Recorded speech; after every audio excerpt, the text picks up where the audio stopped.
আরেকটি প্রশ্ন করব জনাব মোহতারাম হাফেজ মাওলানা হাবিবুল্লাহ মিসবাহ সাহেবের কাছে। বেদাতের বিরুদ্ধে রাসূলের হুঁশিয়ারি, এক কথায় রাসূলের বাণী কি ছিল, আপনি যদি আমাদেরকে জানাতেন। বিশ্বনবী মুহাম্মদুর রাসূলুল্লাহ সাল্লাল্লাহু আলাইহি সাল্লাম বিদাতের বিষয়ে যত গুরুত্ব দিয়েছেন, আমার মনে হয় অন্যান্য বিষয়গুলোতে এত গুরুত্ব দেননি বিশ্বনবী মুহাম্মদুর রাসূলুল্লাহ সাল্লাল্লাহু আলাইহি সাল্লাম। তো বুখারী শরীফে কিতাবুদ দাওয়ার অন্তর্গত সাহাবী বারা ইবনে আযিব রাদিয়াল্লাহু আনহু, যিনি রাসূলুল্লাহ সাল্লাল্লাহু আলাইহি সাল্লামের অত্যন্ত প্রিয় একজন সাহাবী, বারা ইবনে আযিব রাদিয়াল্লাহু আনহু তে বর্ণিত, একদা বিশ্বনবী মুহাম্মদুর রাসূলুল্লাহ সাহাবীদেরকে নিয়ে ঘুমানোর তালিম দিচ্ছিলেন। এমন মুহূর্তে আল্লাহ রাসূল সাহাবীদেরকে বললেন, তোমরা যখন রাত্রিবেলাতে ঘুমাতে যাবে অবশ্যই অজুর মতো অজু করে ঘুমাতে যাবে, আর ঘুমার সময় পশ্চিম দিকে মুখ দিয়ে ডান দিকে কাত হয়ে ঘুমাবে।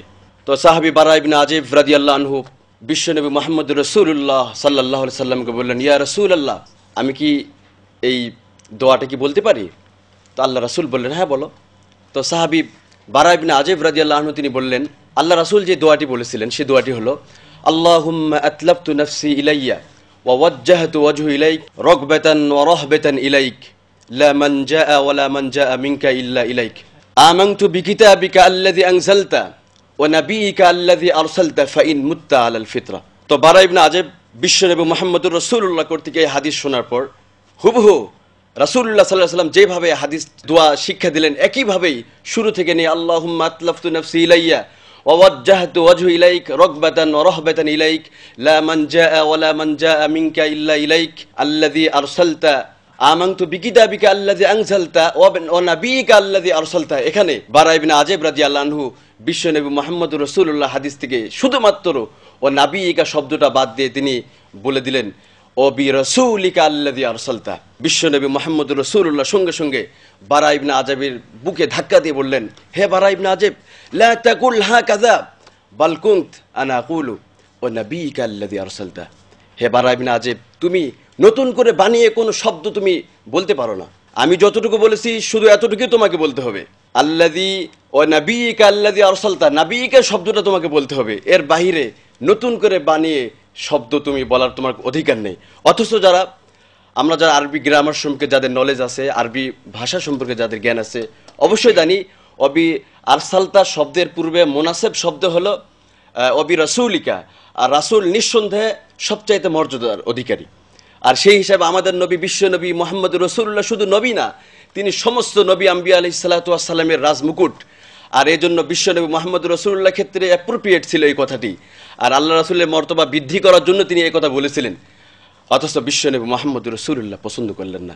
হে বারা ইবনে আযিব, লা তাকুল, তুমি এই কথা বলতে পারো না, বাল কুনতু আনা আকুলু নাবিয়িকা আল্লাযী আরসালতা, অবশ্যই তুমি বলতে গেলে তোমাকে নাবিয়িকা আল্লাযী আরসালতা এই কথাই বলতে হবে।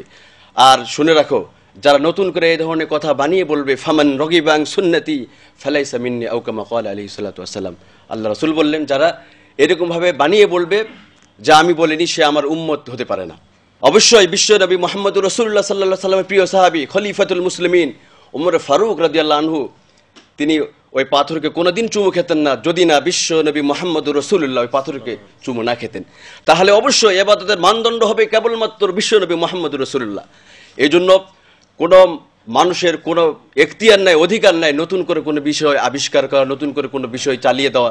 যেমন বেদাতের প্রথমে বলা হয়েছে, বেদাতের আবিধানিক শব্দ আমার ভাই সুন্দর করে বলেছেন। তারপরও আল বিদাতু হিয়া কুল্লু মা আহদাসা আলা গায়রি মিসালিন সাবিতিন, বেদাত হলো ওই বিষয় যা নতুন করে আবিষ্কার করা, যা পূর্বে ছিল না, আল্লাহ রাসূলের সময় ছিল না, নতুন করে আবিষ্কার করা।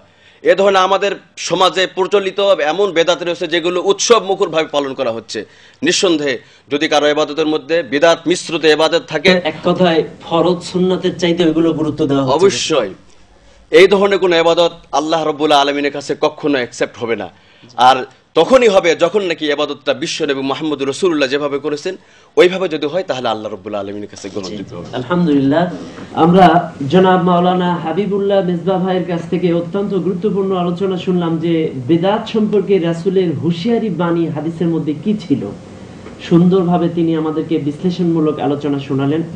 যাই হোক, আমরা আজকের চারজন বিজ্ঞ আলেমের কাছ থেকে বারবার একই কথায় আলোচনা শুনলাম। তাদের প্রশ্নের উত্তরের মধ্য থেকে বেরিয়ে আসলো যে বেদাত নিঃসন্দেহে একটা গোমরাহি, পথভ্রষ্টতার একটা পথ।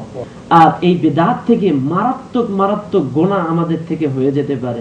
এজন্য আসুন আজকে যে অত্যন্ত গুরুত্বপূর্ণ আলোচনা আমরা শুনলাম, আল্লাহ তাআলা আপনাকে আমাকে শুধুমাত্র কোরআন সুন্নাহ অনুযায়ী আমল করার তৌফিক দান করুন। আজকের এই আলোচনাটা শুনে আপনার আমার সকলের বাস্তব জীবনে আজকের এই আলোচনাটা আমল করে ইহকালের শান্তি এবং পরকালের মুক্তি অর্জন করার তৌফিক দান করুন। একথা বলেই আজকের আলোচনা এখানেই শেষ করছি। আবার দেখা হবে, ততদিন পর্যন্ত সুস্থ থাকুন, ভালো থাকুন। আসসালামু আলাইকুম ওয়া রাহমাতুল্লাহ। রমজানেরি সওগাত লয়ে হাসে দূরে আল হেলাল জানো কি জানো, বেহেশতি বেলাল সে বেহেশতি বেলাল। রমজানেরি সওগাত লয়ে হাসে দূরে আল হেলাল জানো কি জানো, বেহেশতি বেলাল সে বেহেশতি বেলাল।